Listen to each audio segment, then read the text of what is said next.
Whether you are a happy hacker or compete regularly, correctly fitting tack will ensure your horse is happy and can perform to the best of his ability without hindrance.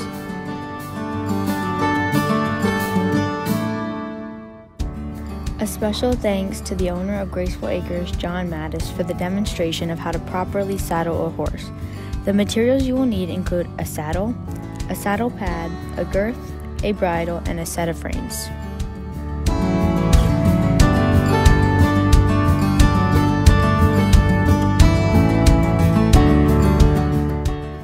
So the first step to saddling a horse is cleaning them, which we already did. We didn't get that on video.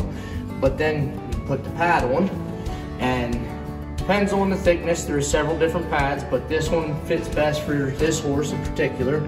We have some other ones that fit better on our other horses, but all you would do is you just come over here nice and slow, put it up and over, and you want the top part to be right here above the withers, so there's no pressure down on the withers from the saddle. And I will show you what I do with the pad when we put the saddle on top. You don't want the pad back here rubbing against the hip. That would be just irritating to them, so right here is a good spot for the pad to be.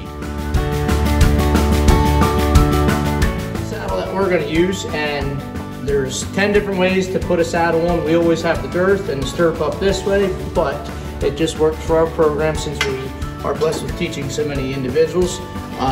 I don't like to have the stirrup down and the girth down because then you're dragging it across the horse, but like this, you just put it up and you don't plop it on them, you just set it on gently.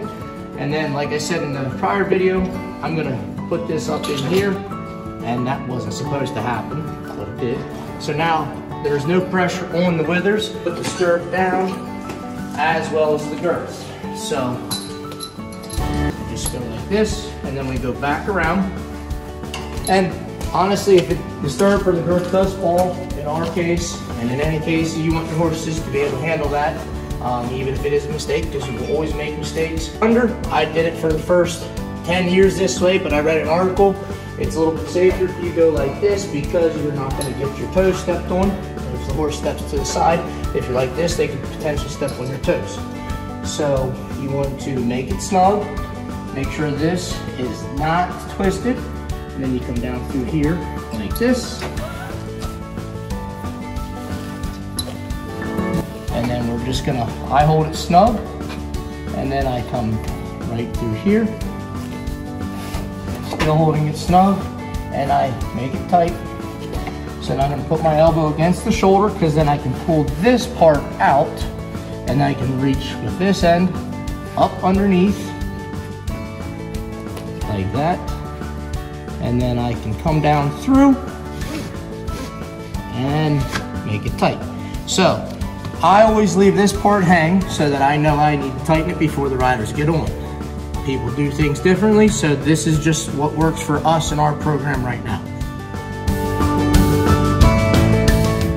The reins that we use, because we use a side pull. Typically when people think about horses, they ride with a bit, which is this thing right here.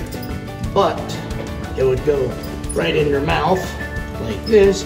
But we don't put bits in the horse's mouth because we have so many different pressures on the horse. So we found the bitless bridles work the best for us. You just put one side over, like this. And then you put it right in through here, go back around, put it through the first keeper, put it down through the little silver piece, and then you put it through the second keeper. Then you have to do it to the other side. But the theory on the side pull is all the pressure, and the horse is going to respond to the knots on the nose instead of having the pressure in the mouth. So then we're going to put this side right here like this. And put that back through. And there we go.